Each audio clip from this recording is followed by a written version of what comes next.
I found that nothing in life is worthwhile unless you take risks. Nothing. Nelson Mandela said, "There is no passion to be found playing small and settling for a life that's less than the one you're capable of living."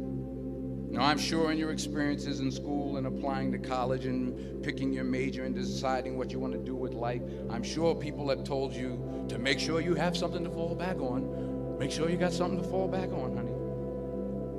But I never understood that concept, having something to fall back on. If I'm going to fall, I don't want to fall back on anything except my faith. I want to fall forward. I figure at least this way I'll see what I'm going to hit. Fall forward. This is what I mean. Reggie Jackson struck out 2,600 times in his career, the most in the history of baseball. But you don't hear about the strikeouts. People remember the home runs. Fall forward. Thomas Edison conducted 1,000 failed experiments. Did you know that? I didn't know that.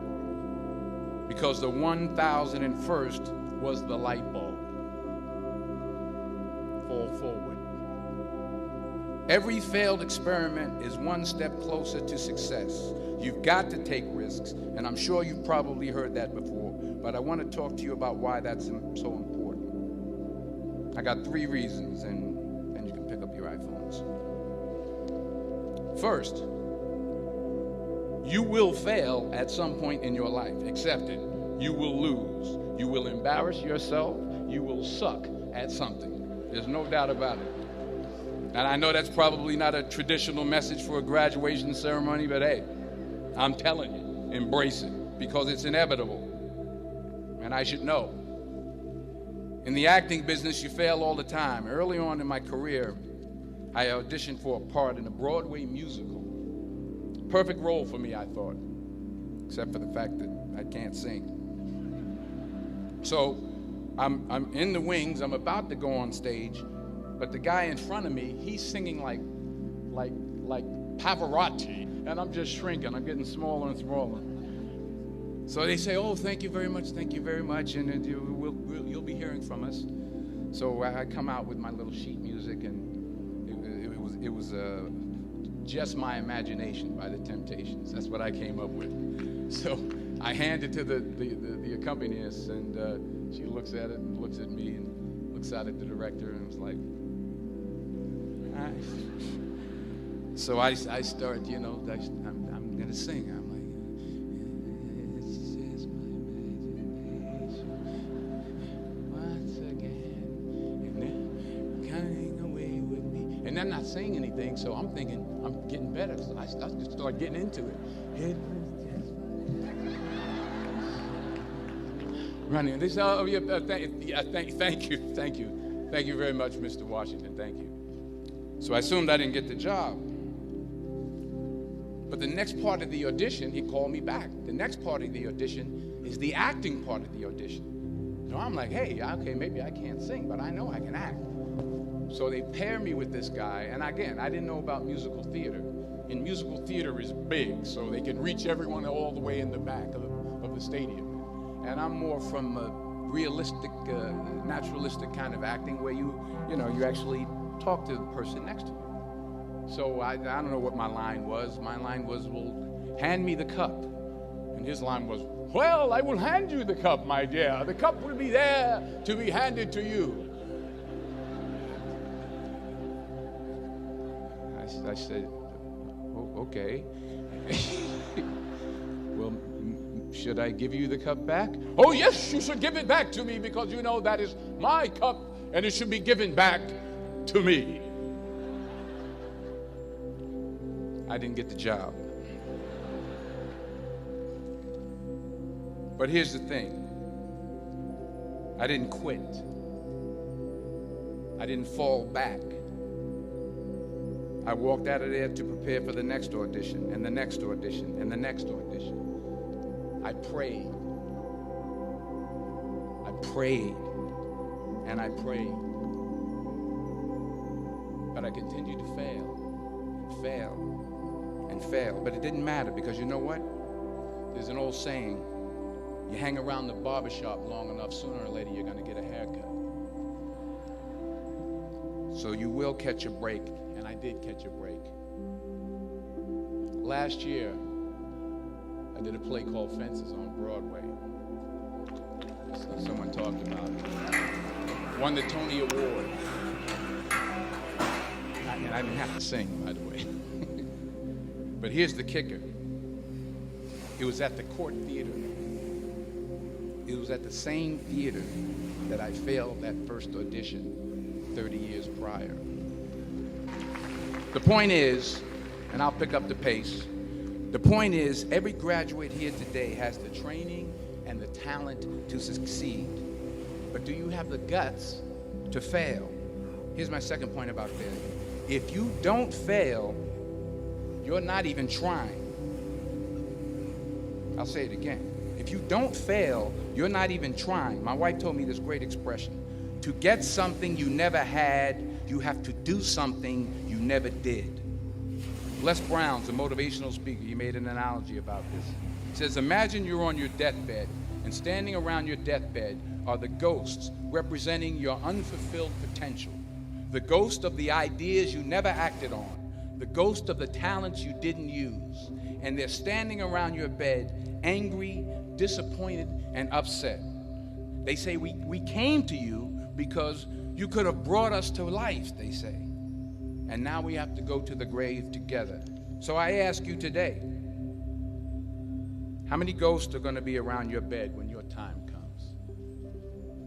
You've invested a lot in your education, and people have invested in you. And let me tell you, the world needs your talents. Man, does it ever. I just got back from Africa like 2 days ago, so if I'm rambling on, it's because I'm jet lagged. I just got back from South Africa. It's a beautiful country, but there are places there with terrible poverty that need help. And Africa is just the tip of the iceberg. The Middle East needs your help. Japan needs your help. Alabama needs your help. Tennessee needs your help. Louisiana needs your help. Philadelphia needs your help. The world needs a lot, and we need it from you. We really do. We need it from you young people. I mean, I'm not speaking for the rest of us up here, but I know I'm getting a little grayer. We need it from you, the young people, because remember this. So you got to get out there. You got to give it everything you got, whether it's your time, your talent, your prayers, or your treasures. Because remember this, you will never see a U-Haul behind a hearse.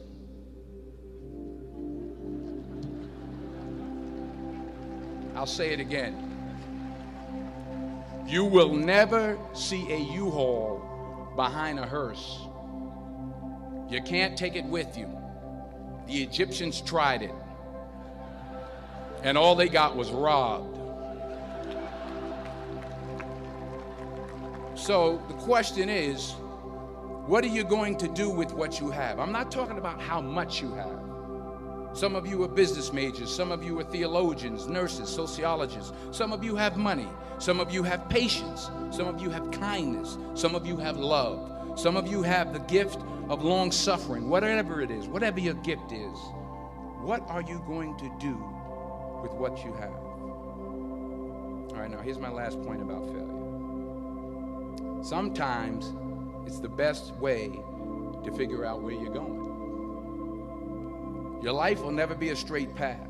I began at Fordham University as a pre-med student. I took a course called cardiac morphogenesis. I still can't say it. Cardiac morphogenesis. I couldn't read it. I couldn't say it. I sure couldn't pass it. So then I decided to go into pre-law, then journalism. And with no academic focus, my grades took off in their own direction. Yeah, down. I was a 1.8 GPA one semester, and the university very politely suggested that it might be better to take some time off. I was 20 years old. I was at my lowest point. And then one day, and I remember the exact day, March 27th, 1975, I was helping my mother in her beauty shop. My mother owned a beauty shop up in Mount Vernon. And there was this older woman who was considered one of the elders in the town. And I didn't know her personally, but I was looking in the mirror, and every time I looked at the mirror, I could see her behind me, and she was staring at me. She just kept looking at me. Every time I looked at her, she kept giving me these strange looks. So she finally took the dryer off her head and she said something I'll never forget. First of all, she said, "Somebody give me a piece of paper. Give me a piece of paper." She said, "Young boy, I have a prophecy, a spiritual prophecy." She said, "You are going to travel the world and speak to millions of people." Now, mind you, I'm 20 years old. I'm flunked out of school. In fact, like a wise ass, I'm thinking to myself, maybe she's got something in that crystal ball about me getting back into school next fall. But maybe she was on to something, because later that summer, while working as a counselor at a YMCA camp in Connecticut, we put on a talent show for the campers. And after the show, another counselor came up to me and asked, "Have you ever thought about acting? You're good at that." So when I got back to Fordham that fall, I got in and I changed my major once again for the last time. And in the years that followed, just as that woman prophesied, I have traveled the world and I have spoken to millions of people through my movies. Millions who up till this day couldn't see me, who up till this day I couldn't see while I was talking to them, and they couldn't see me. They could only see the movie. They couldn't see the real me. But I see you today, and I'm encouraged by what I see, and I'm strengthened by what I see, and I love what I see. Let me conclude with this one final point, and actually the president kind of brought it up. It has to do with the movie Philadelphia. She stole my material. Many years ago, I did this movie called Philadelphia. We filmed some of the scenes right here on campus. Philadelphia came out in 1993. Most of you were probably still in diapers. Some of the professors too. But that cracked me up. But it was a good movie. Rent it on Netflix. It's a good movie. Rent it. I get 23 cents every time you rent it. Please, rent it. True. Parents up there, rent it. Netflix, please. Tell your friends too. It's about a man played by Tom Hanks who's fired from his law firm because he has AIDS. He wants to sue the firm, but no one's willing to represent him until a homophobic ambulance chaser lawyer, played by yours truly, takes on the case. In a way, if you watch the movie, you'll see everything I'm talking about today. You'll see what I mean about taking risk or being willing to fail. Because taking risk is not just about going for a job. It's also about knowing what you know and what you don't know. It's about being open to people and to ideas. In the course of the film, the character I play begins to take small steps, small risks. He very, very, very slowly begins to overcome his fears. And I feel ultimately his heart becomes flooded with love. And I can't think of a better message as we send you off today.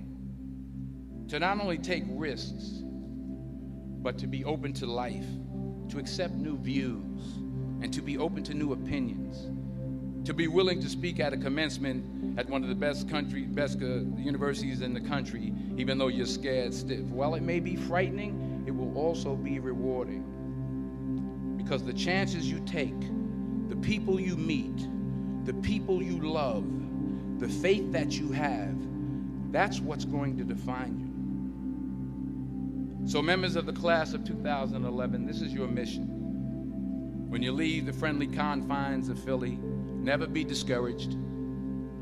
Never hold back. Give everything you got. And when you fall throughout life, and maybe even tonight after a few many glasses of champagne, remember this: fall forward.